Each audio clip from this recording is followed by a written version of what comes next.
the district. Let's get it on.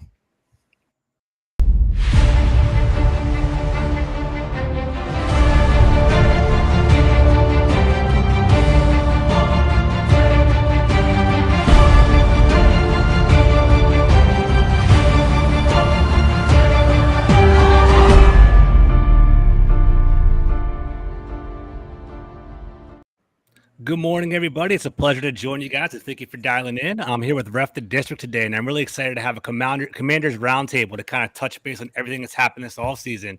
Nathan, how you doing this morning, man? Good morning. Good morning. Thanks for having us on. Of course, man. Stoner, how you doing today, bro? Yeah, appreciate it. Got my milk going on. Let's do this. Let's do it, man. Trev, what's going on, man? How you doing, bro? It's another Saturday morning. Beautiful day. Another beautiful day. Exactly right, man. So good morning with y'all. So if you guys are routinely on the show, what I typically do is start off with some trivia to kind of get the guests all warmed up, have a little fun time with them, and then we're going to dive into our Commanders roundtable. Today's we're going to focus on Ryan Kerrigan's legacy and basically how he's been doing, or how he his whole tenure in Washington, and we're also going to talk about training camp. So. Are you guys ready? You guys ready for some trivia right now? All right, cool. All right, so this one's a little bit throwback, so I think you guys can do it, though. It's not the end of the world, but you guys got it, right? Ding! So, all right, there you go. Perfect. All right. So I haven't had it with three people. I guess we'll go around the table, around the horn, and see what the answers are. So let's do this, right? So I'm going to throw it out, then I'll go around the horn. All right, Ryan Kerrigan, he ended his Redskins career with 95.5 sacks total. Who ranks second and third on Washington's sack total list? Good one. So you start with Nathan? Why we got to start with me? We can't start with Trev. Hey, going right down. Stoner, you started speaking first. Why don't you go, Stoner? I think you guys will get it. If you guys just sit down and be patient, you guys got it. I can give you guys some hints if you want. Manly's got to be one of the two, right? Who was it? Manly. Yeah, Manly's number two. Manly's number two for sure. He had 91 sacks. Yep. This guy growing up was my favorite player. I love this guy. He's a pure defense end. He was part of the Super Bowl runs.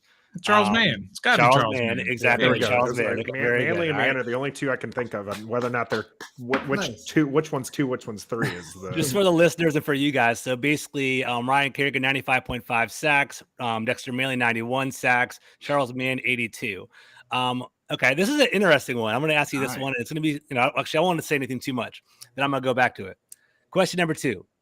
Of the three, who had the highest sack total while in Washington? LeVar Arrington, Wilbur Marshall, or John Allen? Just by the way you phrased that, especially at the end when you did the old or John Allen. Yeah, I'm going. I read the host. That's what I do well. I think Allen's a safe choice here.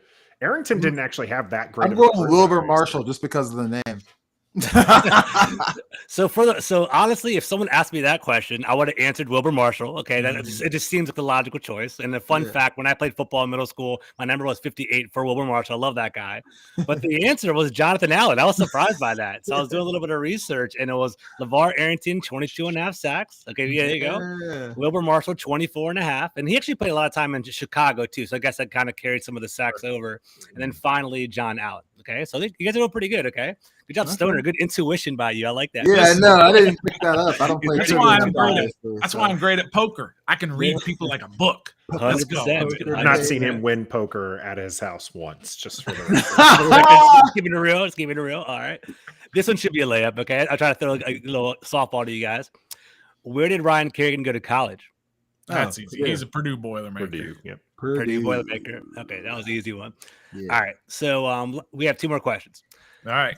Staying in the Big Ten, okay. Jahan Dotson played at Penn State. Yeah. Name one other player on Washington's football team that went to Penn State. Shaka Toney, yeah. There's 2 actually. So do you guys know the other one? It's Trevor's boy. Yeah, Troy Apke, baby. Apke season. How can I not say him first? Sorry, Troy. Yeah, should have been first, then Shaka Toney. Right 100%. Yeah. No removed from his fan club, Trev. You're no longer. Apke's not making this roster. Yes, he is. Special teams, bro. Come on. Special teams. All right, we'll see what's going on. We'll see there. Sorry. All right, and then hold on. You said Gandy Golden was making it, and he retired. So I don't listen to anything else he said. Gandy Golden, dude, he was a fan favorite. People calling him the golden ticket and all that stuff. So that was crazy. So, all right, last one. This one also should be a layup. I was trying to be nice. I didn't know if I was going to trip you up on the other ones. Here's another nice one. Where did Ron Rivera go to college? Cal. You see whatever University of California, wherever their main campus is. UC. Yeah, Berkeley. Yeah, UC Berkeley. He went to Berkeley. Berkeley. Yeah, there you go. All right, very good. So I thank you admittedly guys. did not know that one. Okay, cool. Sorry if there was hazing you or anything like that. Well, basically, Nah, it was good. I think it was pretty good. I think you had some good questions. That's good. Yeah. Yes. All right, guys. Before we dive into it, yesterday we saw that Ryan Kerrigan retired as a Washington football team member, Washington Commander, Washington Redskin. I enjoyed Ryan's Kerrigan's career. I'm actually wearing his jersey today. I'm gonna move the mic for a second to kind of represent him. Nice. We're to kind of Should have done the same. I'm going to show you guys a quick video for all your listeners that are watching today as well. We're going to watch a little video clip, and I'm going to ask you guys basically about Ryan Kerrigan's legacy. So let me show you something real quick, Trevor, before I go. I think your boy's in the chat right here. I see it. Troy Atkins is a lock. So we got that over there. What up, Merle? Appreciate you. Is he a lock like the? No, he's a special teams lock. Awesome. Guarantee. All right, so let me show you guys a quick little video. Let me pull it up real quick. This was actually today. I loved it, man. This is what Ryan Kerrigan's all about. Let me play a little video. First of all, that hairstyle, man. It's that's a retired man's haircut, right? That is brutal. Yeah. Long hair don't care right there. So good job, Ryan Kerrigan. All right, so here we go. Here's the video clip. Don't care. Long hair don't care. For me personally, I just want them to know that like I gave them everything I had, like literally everything I had, like emotionally, physically, like they got all of me, like football wise, like football was my life. Like I didn't have a lot of hobbies. I played a little bit of golf in the off season.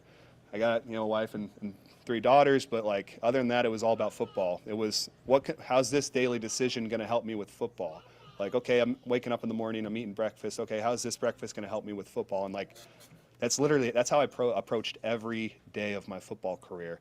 And so I want fans to know that, like, it meant that much to me that my performance and what I was showing on Sundays was that important to me that it was my driving force in life.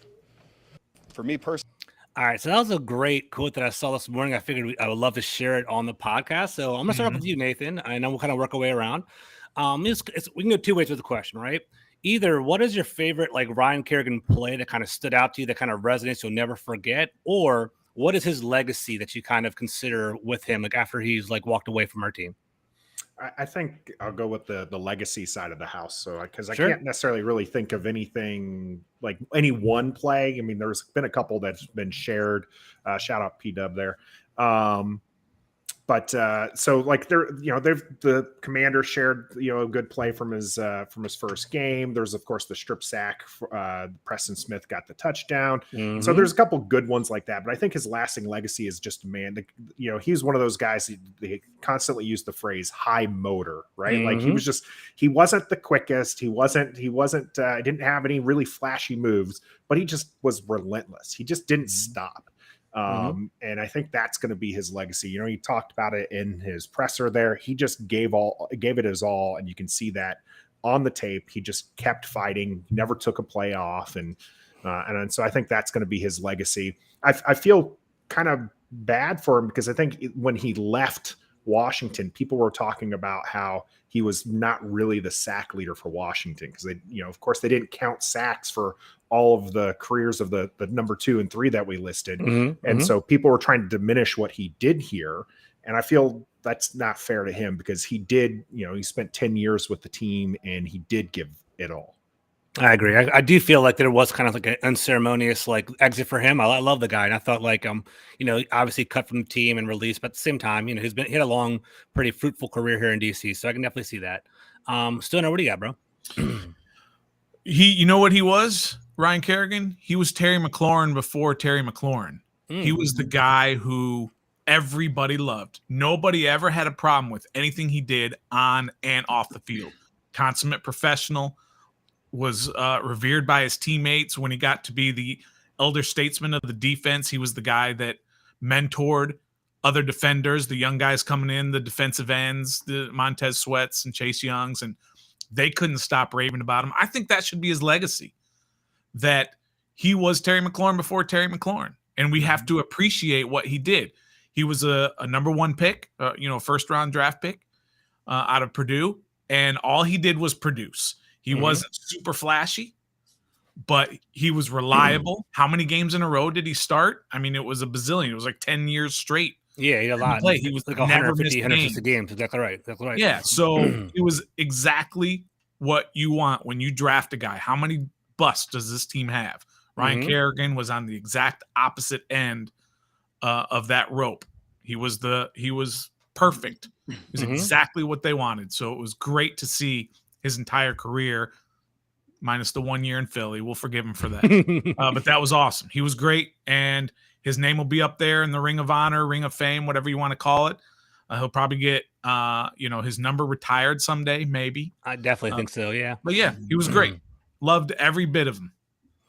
That's a good viewpoint, right? So you kind of get a first round pick, you plug and play him at edge position, and forget about him for 10 years or something like that. So that's definitely fantastic perspective there. Go ahead, Dan. What did you say? Nathan's muted. Nathan, you're muted, Nathan. Sorry, I disagree with the number being retired. It might not. I know. I was wondering why he was up there like.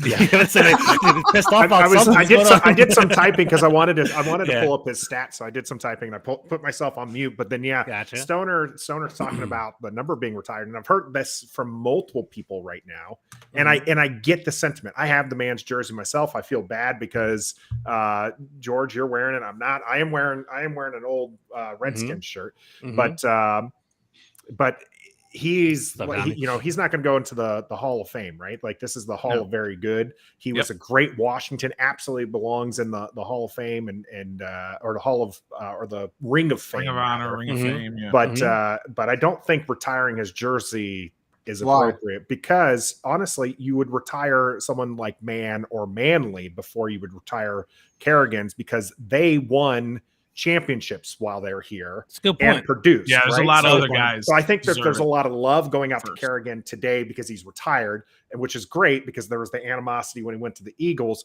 But let's not retire 91 when, honestly, he's not. You retire jerseys from people who went to the Hall of Fame and won you championships. Kerrigan is going to do neither. He is absolutely a lock for the Ring of Fame. You're such a negative Nancy. But you don't retire his jersey. You just don't retire his jersey. So, Trevor, we'll go there in a second, Trevor. It's interesting. That's a very interesting. I wouldn't even think choice. Like, I thought that basically he would be a lock to have his jersey retired. But you're right. There's definitely like a legacy of players that have come before him that haven't got their jerseys retired. But at the same time, I think that's going to change. I'm sure you guys are kind of hearing the whispers and kind of hearing all the different things. Jason Wright, the whole business side, are really trying to like connect the past to the future and kind of have that little bridge. And I think this year to kind of to facilitate that, there's going to be like every week to be retiring jerseys and basically connecting that. I don't know if that's a good thing or not. Like, I guess before I get to Trevor, do you think do you guys appreciate the fact that they're going to start like retroactively retiring jerseys now, or do you think it's kind of like pandering and kind of a little too late? I don't know. What do you guys think about that? It's never too late. It's never too late. No, I think it's a great thing to recognize the past and the future and bring them together as one because, I mean, it just is. I don't have a good reason for it, but it's just, it's just obvious reasons. It's a good idea.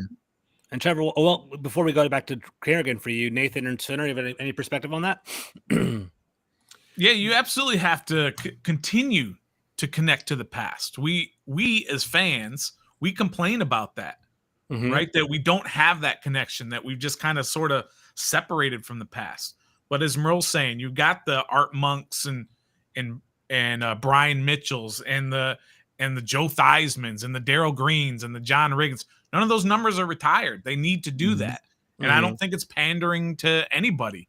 It's connecting and staying. And they've said that with this whole rebrand, right? We're going to connect to the past, connect to the legends, all that. So they need to keep doing that. I agree. I know they have. They're not called the Legends, by the way. Yeah, I wish they would. The Washington Legends. That'd been pretty cool, actually. I'm not gonna lie. I know as a fan, it kind of makes me feel uncomfortable when I'm seeing like 83 running around out there and 84 running around out there and 81 running out there. It's like, dude, those are my guys growing up. I was like, even 11, like Mark Rippon. I know Mark Rippon had a short career here, but like when I think of 11 for Washington, I'm thinking of Mark Rippon and seeing these other players where their dominant jerseys a little bit interesting. So before we go back to, I guess Trevor, what do you think about Ryan Kerrigan? What's his I mean, he was like Stoner and Nathan said, Terry McLaurin before Terry McLaurin, leaving a legacy, doing the right thing, high motor guy, not the most flashy guy, not the most talented or gifted guy, but just hard work. And he's the model for what hard work will bring you in life without, without having any talents or certain gifts or anything like that. He was like, also one of the most held edge rushers in the game. Like he was always being held, never getting called for it, 100%. Which I thought was amazing. Never thought that he would pan out coming from Purdue as an edge rusher, to be honest, but he's one of the greats that we have here. And of course the play with the strip sack on Dak Prescott. And I think his celebration, the HBK, because I loved WWE growing up. So like it just works great because all the women loved him during their career here. They loved him some Kerrigan all the time. So like married, single, whatever, they all wanted Kerrigan. So that celebration just fit the mold. So go Kerrigan, go. I always give these guys. I talk about certain things that happen in my household with my wife, and who's not a big sports fan, but she supports all my efforts and everything. And it was another one of those things that I would scream sack, something like that, and she'd say, "Who did it?" And what do you think I did? I got up, I did the thumbs up, and did that thing. And she's like for an edge rusher to be so like flexible enough to do that, that says a lot too about how he took care of his body. He took care of his body. I can't do that. He's known for that. He's known for that. Yeah. Darrell's kind of in the same ballpark as Nathan. They need to keep the bar high if we want to lower it to retiring. Kerrigan's jersey might be mediocre, and within a couple of years, we'll have 15 years left. But I wouldn't go mediocre, right? But I get but that. It's no knock on Kerrigan, even if he's a great player here. There was an interesting question in the chat. I'm going to post it up in a second, but I also saw this today too. Let me pull this. Let me show you the video first. Let me pull the video up. I'll pop that open. So Kerrigan said he's kind of restless. He doesn't see himself kind of going off into the sunset without being involved in football. I'm going to show you a little video clip, and I'm going to ask you a question in a second. So let me pull this up real quick. I'm a worker. I like to be busy. I like to work. I've been at home for like 5 weeks now because I was when I made the decision, and I think those 4 are ready for me to be out of the house a little bit. So, but no, yeah, I definitely want to get to something because I love football too much. I just love football too much to not be involved in it in any capacity, and so that's what I'm hoping to do. All right, let me stop that real quick. All right, so I'm gonna drop you're gonna see it pop up on the bottom. I actually threw this in the Twitter earlier today. Bring him into coach. Would you put him as a consultant for an edge rusher, or what do you guys think? I tweeted earlier. I said make him defensive line coach from the jump. Go ahead and get rid of Sam Mills out of this season.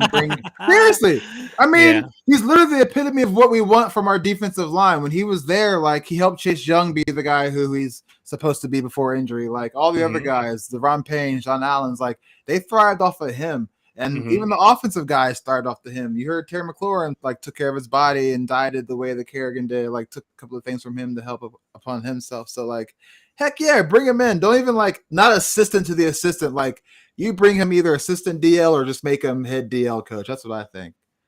That's interesting. So, I don't know if I would fully have him be the complete defensive line coach because I feel like you can be a great player, but you cannot necessarily be the great coach. But I think a consultant would be a great, just come in every once in a while, help out with the edge rushers. Kyle Smith for GM, I'm sure you guys know with on Twitter and everything. He's great. He has great takes. He was talking about basically Kerrigan was known for taking care of his body, being always prepared and always like a consummate professional off the field. I think that could rub off on our young defensive linemen.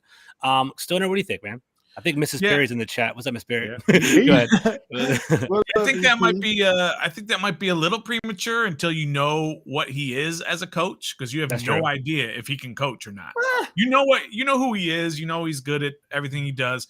But is he the guy that's willing to sit in there and break down film every day? Of course he is. You heard what he said.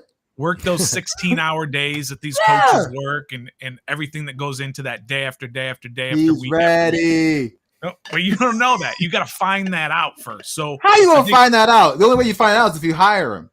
You bring him in as a consultant, like George said, and you figure that of in the middle of transition. You can't dive in. No, dive all in, bro. We got to be aggressive. I'm tired of tipping our feet in the pool. But Oh, you it's have cold. no Oh, idea, it's cold. Nah, jump in that pool. Let's get wet, baby. Let's go. There's You have no plenty idea if he's a examples coach or of not. players who But I don't can't even make swim, good so I don't know why I use that coaches. analogy. But what? All right, Nathan, we're going to say one of the examples of a player not being so a good coach there's plenty is of examples of of players who don't make good coaches. So I do think bringing him in, if it's not a consultant, bring him in as like an assistant coach. I'm pretty sure the NFL has a program for players to transition to the coaching. So bring him into that program, keep him around because he is somebody who would be good for our current players to kind of have that around. But George, you're an educator.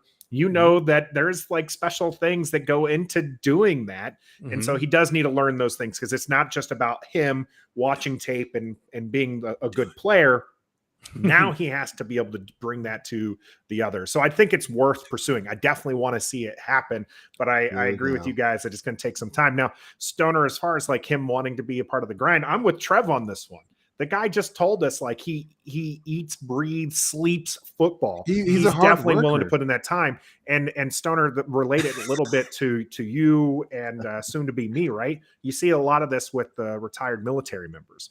They've been with the military for 20 plus years. It's hard to let go. And I can see that. He's retiring from football, and you can tell it's going to be something that's going to be hard for him to let go. So he just wants to be around it. And it'll probably be about 5 years before he kind of starts realizing like, okay, now I should probably spend time with the girls. Now I should probably do this. He at this point still wants to be around a football team. He just knows that he wasn't going to make it on the field. So he will find any way to just be around football right now. I agree. And I don't know if you guys caught this, but I was listening to Chris Cooley. I think it was on John Com's podcast a couple months ago. And it was interesting. He was talking about how he like really wanted to be a coach. And basically it's such a hard way to get into the industry. He was applying and no one actually picked him up. And typically, like when you do transition from a player to a coach, it's typically in that like offensive assistant, the quality control positions you keep hearing about and seeing about over and over again. So I wonder if they bring him on in that regard. But I can see him almost immediately being like, he's going to be like one of those like London Fletcher, Santana Moss. He's going to be around Washington, like either in the media and stuff like that. He's a very marketable and good-looking guy and stuff like that. So I think he'll be good there. So so let's pivot, unless you guys have anything else you want to say about that. You guys are good? No. Cool. So let's pivot a little bit to training camp. So start off with you, Trevor. So pretty open-ended question. What would be your ideal outcome for training camp? Like by the end of training camp, we're at this point, and that would make you feel comfortable and you'd be happy with that. Like, what do you expect? What are you seeing? And I left it open-ended and totally, right? You can talk about players. You can talk about the whatever you want. So go ahead. I want our linebacker and Buffalo nickel spot to be solidified by the time preseason. Well, closer to being solidified by the time preseason game 2 comes. You know, because game 3, all the starters are gone. So I want to see who we bring in to potentially be like that. Because from what all reports I'm seeing and pictures and videos, it sounds like there's a lot of positions are solidified and it's a lot of progress happening and not a lot of negativity come out of camp. Like, of course, it's up and down days, but for the most part, it sounds like offense is finding chemistry, defense is finding chemistry, the secondary is finding chemistry. I guess they're communicating now. It's good to hear Cam Curl and Bobby McCain have become like really close and tight. So that's good to hear. But like, but you really don't hear anything about the linebackers because I guess we don't have any. I mean, I heard about Jamin Davis today before we got on the show. He did a nice play. He's supposed to blow up a screen of dots, and it said, but other than that, you don't hear anything. So like, that's what I want to see from training camp is what we're going to do with Cole Holcomb, Jamin Davis, and question mark. Because we might have to have a third one. So I got you. It makes sense too, just to kind of give some listeners and viewers. Some kind of like, okay. Like, are you going to bring somebody in so we can perform preseason game 1 and 2, or are you just going to roll with the punches and then go get somebody during the preseason? Like, that's a huge question mark. One thing I want to share from with the training camp yesterday, I was kind of blessed to do so. Jamin Davis and Cole Holcomb had all the first team reps. There wasn't any confusion about that. They're definitely working with them and trying to develop them. Khaleke Hudson did come off the bench, and when he was one of the first subs to come off the bench. Him and Percy Butler were the first two. Whenever Hudson was on the field, it was always in tandem with David Mayo. It was always like the first string comes off and the second string come on. I didn't see anything glaringly great about the linebackers today, but I didn't see anything glaringly bad, which I guess is a good thing, right? It just seemed like there was a lot of they were working on communication. Like, I guess I don't know if it was the offensive scheme or whatever was going on, but there's a lot of drags coming across the linebacker's face, and there was a constant communication, like handing them off to the people going across them. So that was good to see. There wasn't really a lot of mix-ups yesterday, and I'll take that. And then before I go over to Stoner, I actually talked to Davis. Jamie Davis ran by, and we're just kind of talking a little bit because after the practice, and he was in good spirits. He was very confident. He didn't seem like a timid rookie or anything like that. So hopefully he feels a little bit more comfortable as a pro, because I know coming from Kentucky is a smaller program and only played like 14 games as a starter. It might have been too big for him last year. So maybe this year he starts to kind of feel a little bit more comfortable there. But that's my 1 hour snapshot. So we'll see what happens. But Stoner, what do you got, man? What's your ideal outcome after training camp?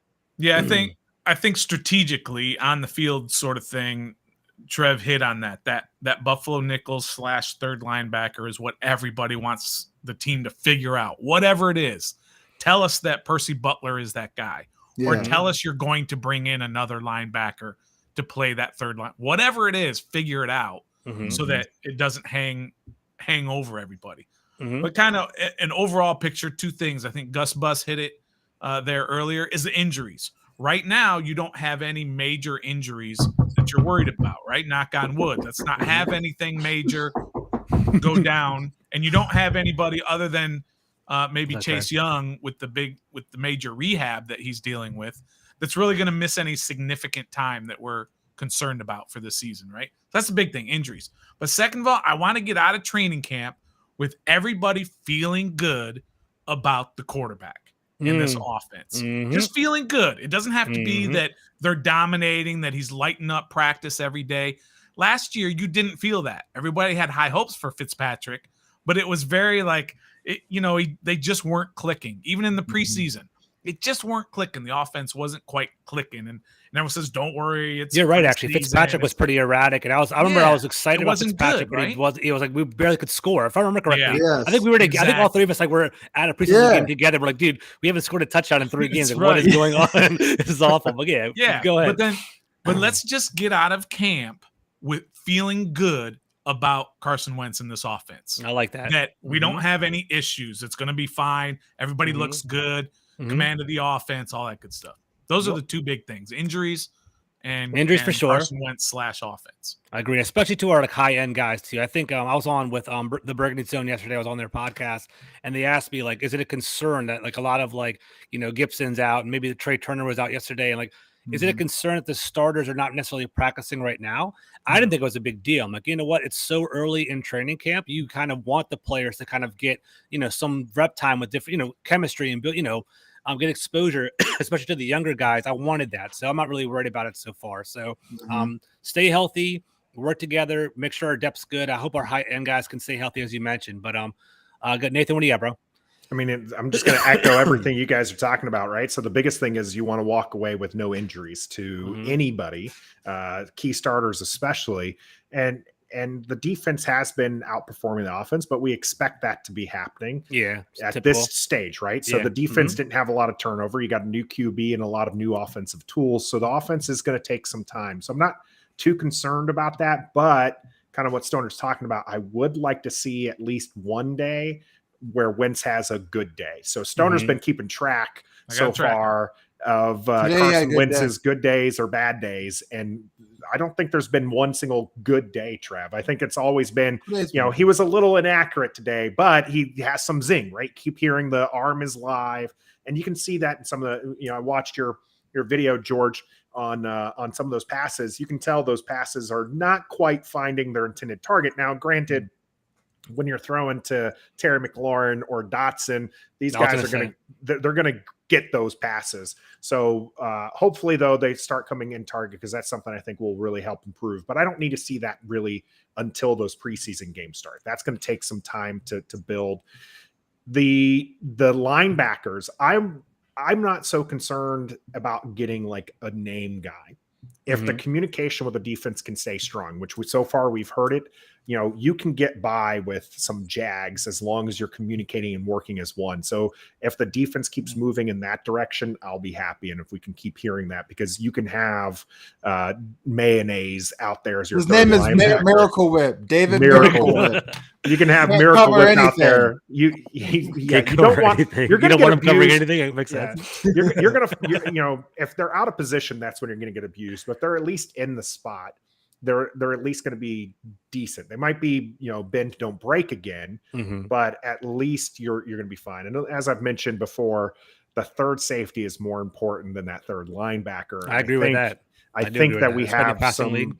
Yeah, I think we have some decent safeties behind McCain and Curl to be able to fill that third safety position. Now, who's going to actually take it? You know, we'll see if Percy Butler is up to the task.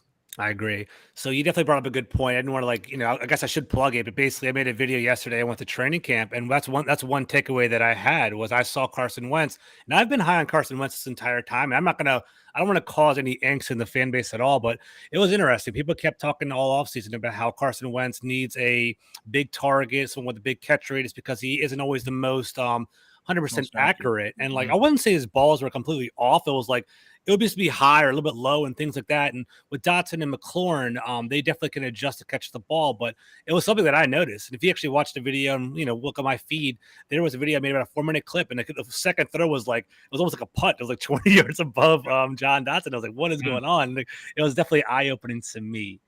So we're going to pivot to talk about Carson Wentz some more. That was going to be my next question anyway. So thank you, Gus. And he actually had a pretty good question in the chat. He said, do you guys want Wentz to be handled like Brady in the preseason, or do you want him to let the guy through 35 pass attempts in the preseason? We don't need to practice the run game. Do you guys have any strong feelings about that question at all? I do. I've always thought that starters, especially quarterbacks, first-team offense, should get a lot of work in the preseason. That's the real deal. You're playing against guys in training camp, the same guys over and over. They start to figure out your tendencies. They know what's coming. They know your offense. You need those reps against live teams, other teams. If you can do that in training camp, right? If you can bring in another team like they used to do and play against each other, then I wouldn't want them to do it as much in the preseason. But I want my quarterback out there throwing probably 50 times over the course of 2+ games. That's how much. Yeah, two games. That's not too bad. But one game's going off. But it's interesting. Like the entire preseason. There's only 3 preseason games now, so it's interesting, right? So that, like, typically that fourth game would basically be that dress rehearsal. It's not, sorry, the fourth game would typically be the walk-ons and lower end of the roster kind of players. So now it's kind of consolidated down to 3. So we have 2 games to get some reps in, but then you have to find that healthy balance, right? You're going to throw the ball a lot, or you're going to risk people being injured basically by tossing the ball around. So that's kind of interesting. So Trevor, what do you think? What's your thoughts? We'll go to Nathan afterwards. Well, since we have a competent quarterback this year, I think in 2 games he should throw 20 to 25 passes, because what's 35 passes going to do? I mean, you don't want to expose the playbook already in the first 2 preseason games, but you also don't want to do the same pass over and over and over again, because that's not going to do anything. So we have Carson Wentz. Our starters we know what they're made of. Even Curtis Samuel, we've seen it firsthand in Carolina when he torched us. We may not have seen it in our uniform, but we know what he is. We know what Terry is. Get John Dotson in there for a few series, get him out. Other than that, I don't want my quarterback in there throwing that many passes, because freak accidents happen. I mean, Ryan Jensen's already down in training camp, and that's the starting center for the Bucs. So like 20, 25 passes for Carson in the offense, and then let the bench ride out. That's what I would. The added component before I pass it over to Nathan is that Washington didn't take advantage of the inviting people over for practice and having like the competition within their own training camp. So this is their only live competition. So just kind of factor that into your decision, Nathan. So what do you got?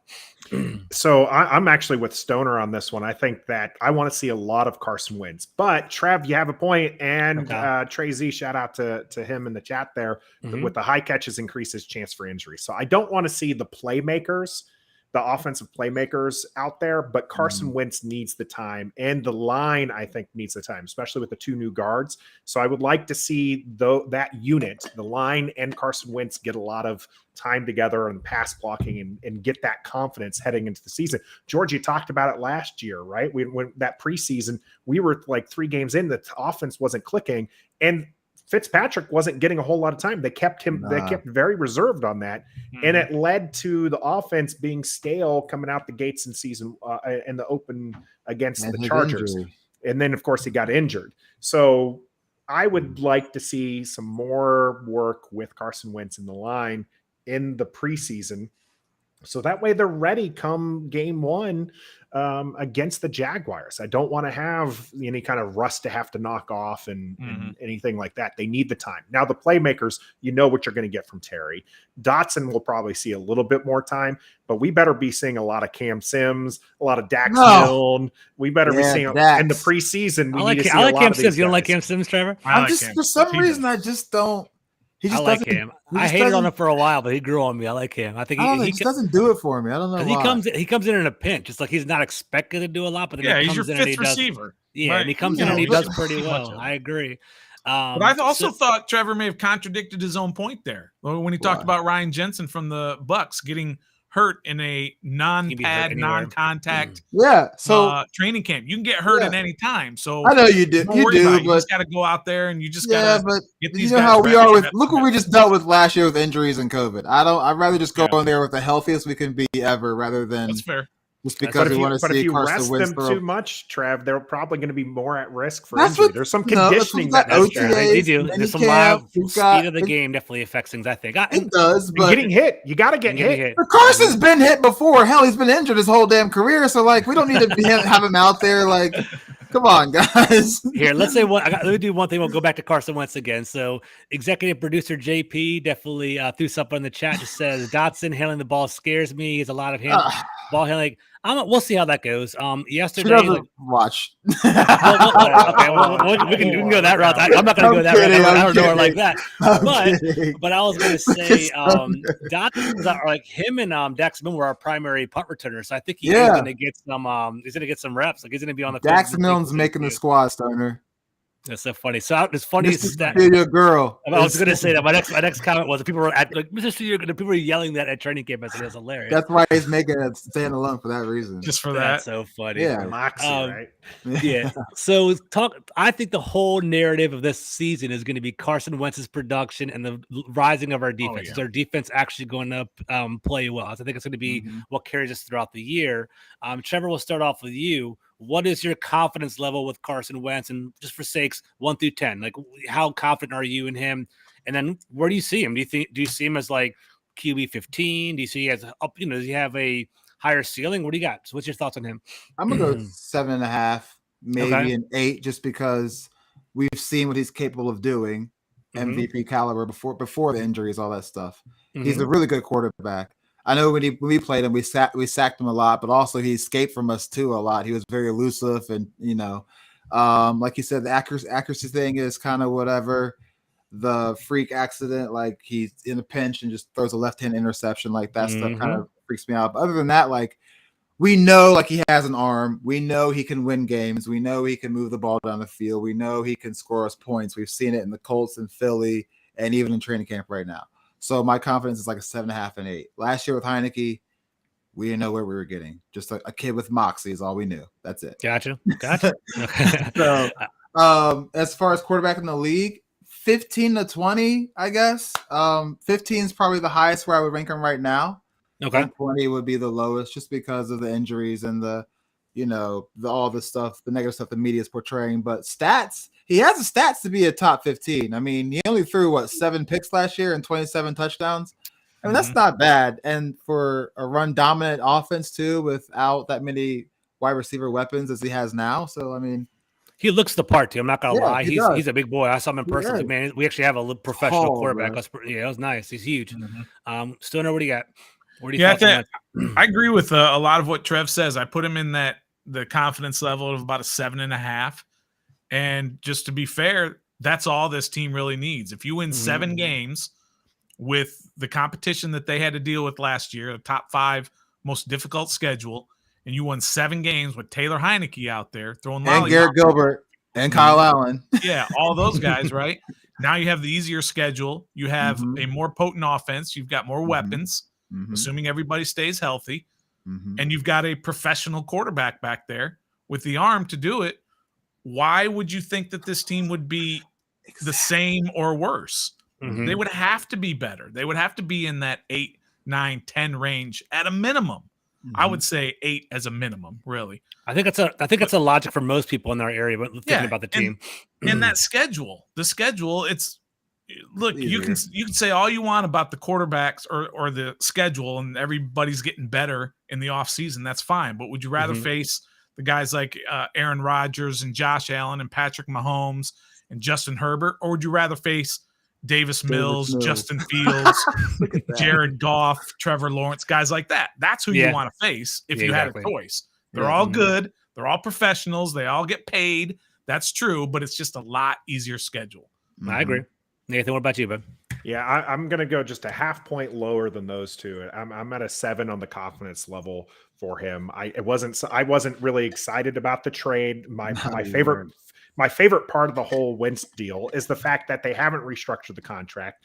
So yes, it's $28 million this year, but if he doesn't pan out, you can cut him. And if that's the happiest part of the deal that I have, probably a sign that I'm not too confident in his ability to stay here long term. But that being said, Stoner's right on track here. Last year's offense was a bottom third, if not even worse, of the league. Right?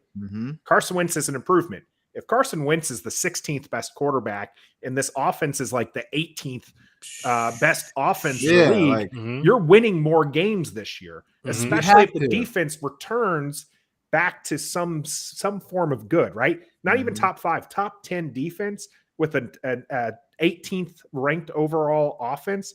You're going to win games. You're 100%. Probably going to make the playoffs. And I think the fan base will be happy with that. I agree.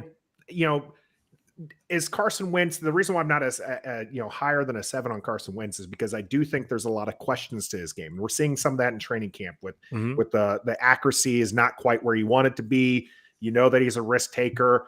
There's that the injury concern. So there's a lot of things that could go wrong, but we don't need a whole lot to go right. We just need somebody to be able to open up the offense just enough to get us there. And Richie, I see your comment there with Taylor Heineke is better. Oh my God. Objectively not true. And you can see that in But practice. he is, Taylor Heineke does have that moxie, and he did a lot for the team. So I'm not trying to admonish him, but he's a backup quarterback. Richie made a comment earlier, bring your A game at 1:00 on September 25th. So I don't think he's a Commanders fan. He's an Eagles fan, I think. He's an Eagles fan. I'm pretty sure he's an Eagles fan. That's why he's trolling us right now. Yeah, he's trolling us a little bit. Eagles fans hate on Wentz a lot. It's definitely there's some bitter breakup there between Wentz and the Eagles for sure, man. So this is the most talented offense Carson Wentz has been a part of his entire career. It is. Yeah. There's no way. Potentially. On paper. The speed is there, and Carson's talked about that is that these guys explosions there, speed's there, the hands are there. It sounds like in practice. You don't hear a lot of drop balls from these starting playmakers. He doesn't drop a ball. I think Wentz, I was lukewarm when we got him. I'm not gonna lie. It was a rough week for Commanders, Washington football fans. It was we were big game fishing for Aaron Rodgers and Russell Wilson. We heard about potential 3 first-round picks from Russell Wilson on Monday. We're not trading Russell Wilson on Tuesday. Wednesday he goes to the Broncos, kind of a slap on the face. And then later on the next day we get Carson Wentz because we felt like we were second. Where it felt like I don't know. We felt like leftovers kind of. It wasn't a good look for us. So I think my honest assessment with Wentz is I think he is a playoff caliber quarterback. I think he's someone that can get you 8, 9, 10, 11 games every single year. Do I think he's a Super Bowl quarterback? Do I think he's a clutch, is he going to take us over that hump? Who knows? He's still 29, but I think in this part of his career, he hasn't gotten there yet. But I do think he's a playoff caliber quarterback. I think we will be in the mix for the NFC East. I think it's going to be us, the Eagles, and the Cowboys, and it's just going to be who's healthier, who wins the games, and how it all goes down. And for some reason, I feel like Carson Wentz is going to come out with a bigger chip on his shoulder this season because this is his 3rd team in 3 years. He's hearing the reports. As much as he says, I kind of block it out. I just, but he also has 3 revenge games, right? Yeah, so he hears it. So we might get some of the best ball we've ever seen out of Carson Wentz this year. Who knows? And it is legitimately a contract year for him. Yeah, because he can just be cut if he doesn't do well. So I like what Nathan said. got- That's the best part of everything. It's like we can Or you have get him for this year, 56 have him mil. for 3 years, or even 56 mil. Yeah. or if he's great, we can whatever, or we can even extend it or restructure it and potentially try to squeeze in Payne if we really wanted to go that route. So we'll see how that goes. This is a great line right here. I love this, Gus. This is Wentz's Arya Stark season. I love that. Very good. He's angry. It's comeback season. I like that. So that's good for sure. I like it. All right, let's pivot a little bit, and we don't have to deep dive on this. I'm just curious. So yesterday I was watching quarterbacks. I saw the cycle between Wentz and Howell and Heide coming up, right? Sam Howell's quarterback too. So people were hyping up Howell, and I'm not gonna lie, I was at practice and I was like, interesting. I was there too. Like, I didn't see him as like people were like Joe Montana. What the hell's going on? I had no idea. I was like, what is going on here? Like, I thought he's had a pretty decent camp. Do you guys have a preference, or do you guys care who wins QB2? For me, go ahead, Trevor. You should know my answer. I'll take your wife as QB2 before Taylor Heineke. Okay? She's a pretty good arm. She's feisty.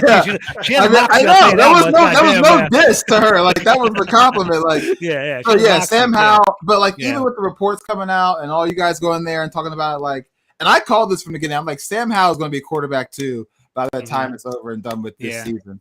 If he keeps this up, he's kind of outshining Heineke. I think Heineke had a good day today, as I was reading before we got on here, but so far Howell's been quarterback 2-like, and I'm here for it. I'm here for it. One thing I'll say before I pass it over to the boys is that I saw yesterday Wentz by far has excellent velocity. It's as advertised. So Wentz zips the ball and it looks like a rocket. And I think that's why sometimes the ball is a little bit too high or too low. It's like a fastball. It's like he zips it and it just gets a little bit ahead of him, right? Howell is right below. He has more velocity than Heineke. And Heineke, like if you actually like pay attention to it now, it is like it's like little rainbows. It definitely is like there isn't a lot of velocity there, but I got to give him credit. He knows the offense pretty damn well, and he throws in rhythm. Like if you watch my video again, it'll be like Heineke will throw the ball, and the wide receiver will be over here. And like watching it live, you're like, oh crap, that's gonna be a pick. And all of a sudden, it's like the wide receiver cuts. It's like he throws it before he even gets there, hits him in stride. So Heineke, he got a little something. But don't count him out yet. That's his MO. That's what Heineke is. So I think Heineke. 5 years from now, I think we're still going to be talking about it. We're not going to love it, but it's going to be like, all right, peace, bro. Talk to you later, man. Yeah, I'm turning the screen off. No, but it's like, I think he built something around him. People respect him because he has that blue collar thing that everybody aspires for. So I can see that. Stoner, what do you got, man? Think about. Do you care? Trev, let me ask you a question. I know. An honest answer. No, I just want you to give me an honest answer. Okay. Let's just say it's week 15, and you're playing the Eagles on the road. Okay. And a playoff position is on the line. The division is basically on the line in this game. And Carson Wentz gets hurt and has to come out in the third quarter, and you're down 10. Do you want Sam Howell, a rookie who's never seen the field, to come in, or do you want Taylor Heineke, who has proven that he has, as George said, a command of the offense, to come in that scary environment on the road, playoffs on the line? Who would you rather come in? Sam Howell, because I don't think you're being honest with yourself. I am being honest. The result's the same. The result's going to be the same. Fan. What are you going to do? Literally, the result's going to be the same. They all over himself. Taylor Heineke does. No, he does. They both do. There's a chance of good things happening with both, and a chance of both things happening with both if they're both in there. Honestly. We've seen it from Taylor already before. The Tampa Bay game was here and gone. We've seen that the Tampa Bay game was cool. We still lost that game. I don't know if anybody knows it. We still lost that Tampa Bay game. If you look at it retroactively, I'll be honest. I watched the game like that last summer, like going into the season, kind of like getting ready for the 2021 season, and it was like being honest. If you look at it objectively now, I challenge you guys to watch it in the next week or so. It's like you watch the game, and it's like it's a different measuring stick. Heineke played better than expected, but he didn't play great. And I think that's the disillusion that we have in the whole fan base. Everyone's like, he's a legend. He balled the hell out. I know. He had one touchdown, like 200 yards. Yeah, we also got to remember. But he played his ass off, though. I got to give him that. I think the Bucs were missing a couple of their players on defense as well. They weren't fully healthy on defense. A key linebacker, yeah. So, I mean, it's not one game, though. If you look at the totality of his entire season plus that one game, he doesn't throw up all over himself when he's out there. he just doesn't necessarily lead you to wins, but he doesn't lead you to losses either. Right? So that's why I say give me Sam Howell's college tape and put it up against Taylor Heineke's pro tape, and you tell me who you want. Sam Howell game against Wake Forest, he was pretty outstanding, dominating. Yeah, the game against Dallas when we lost 70-12, he was pretty good too when he was on the ground more than he was standing up. So George, Ask Michael Parsons. Nathan, George, you hit the nail on the head when it comes to the experience, right? That's why Taylor Heineke is going to be QB2 this season. I love the Howell pick. I thought it was a great value. He's has good potential to be the backup quarterback for years. Mm-hmm. Taylor Heineke has earned himself some money because he had a decent season, not great, but he showed that he can play in the NFL, which is good for him. So can Garrett Gilbert. What the hell is that? Well, Garrett Gilbert might not be employed 2 years from now. Taylor Heineke probably will be as a backup quarterback. Taylor Heineke won't be on this team next season because they will move to Howell. Okay, no, they won't move to Howell this year because look at the coaching staff. This is a coaching staff that prefers veterans, right? They don't want to put the young guys in there. They want that experience.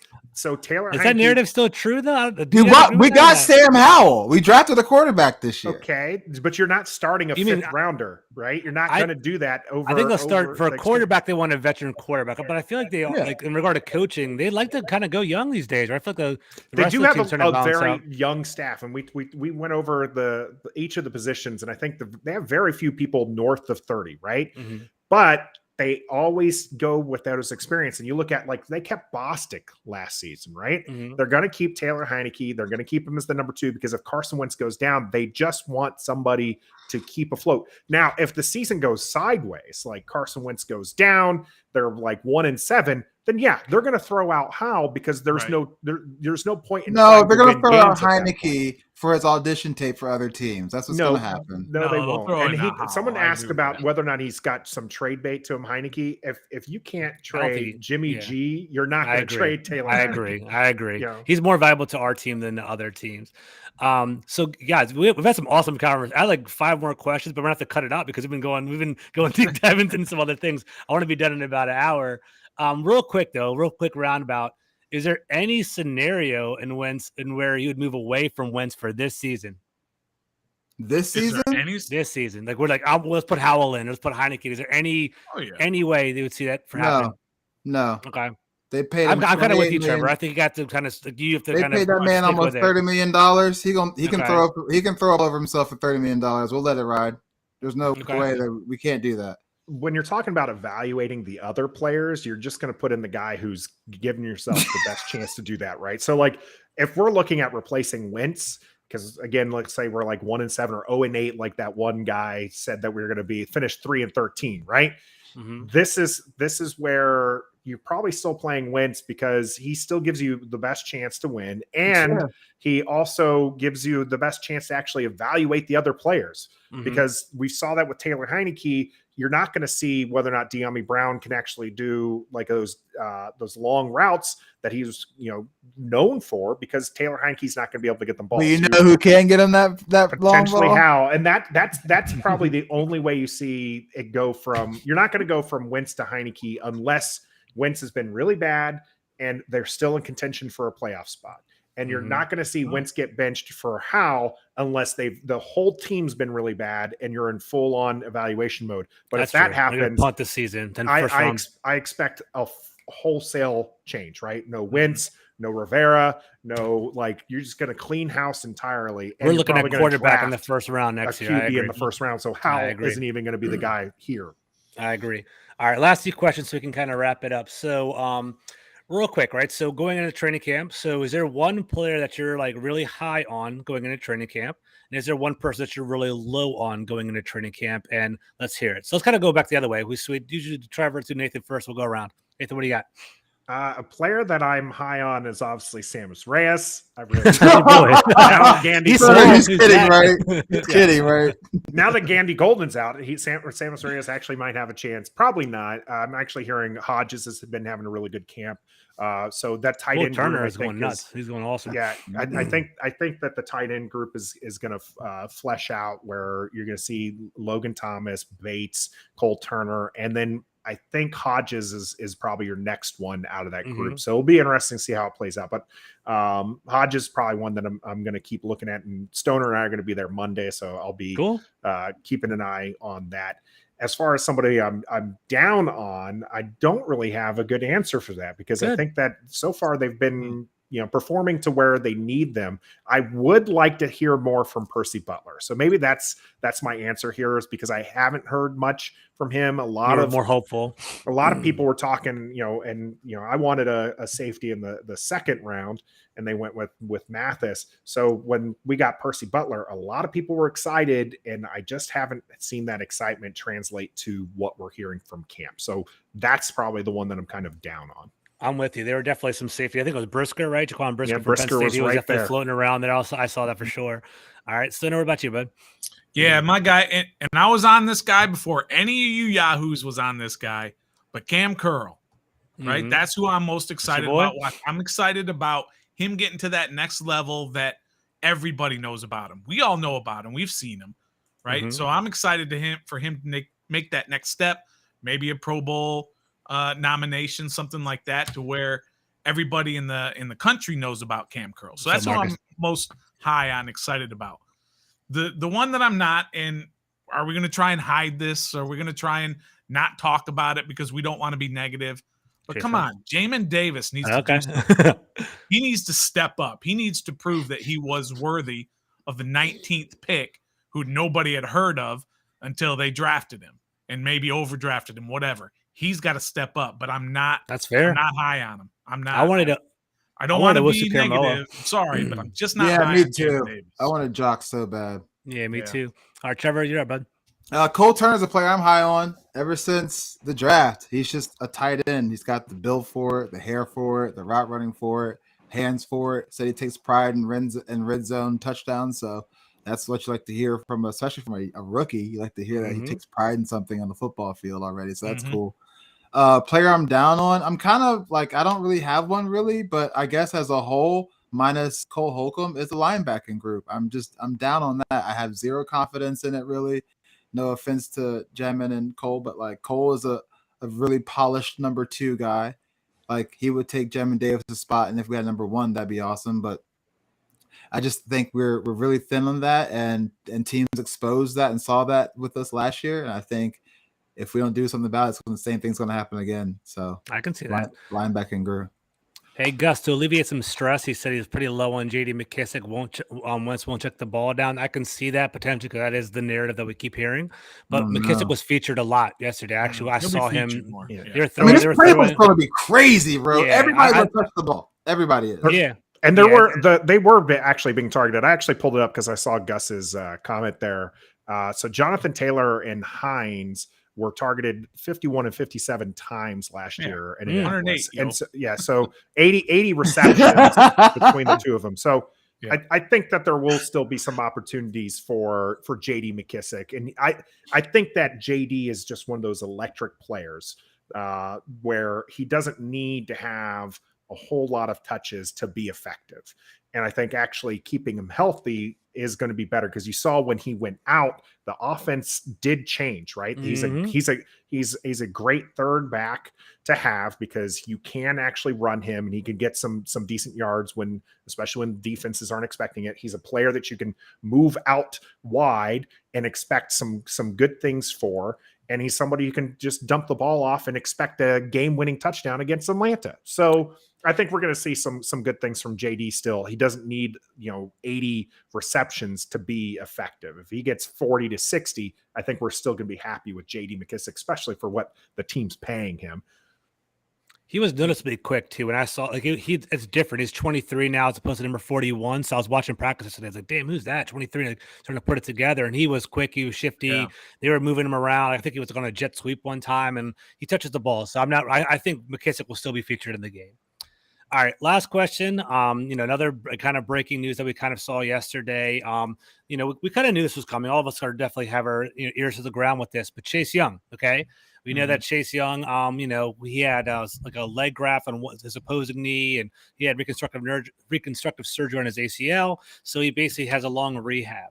What was interesting is we all kind of assumed he'd be out one game, but the talk of PUP was coming up yesterday from Coach Rivera's press conference. And for those of you that kind of follow along with that, PUP essentially means you'll be out potentially 6. Again, I think the rule is 6 games if it's the active within the season PUP. So we'll see how that goes. So what is I guess my question is, what are your concerns? What are your thoughts on that? Where do you stand with Chase Young? Are you worried?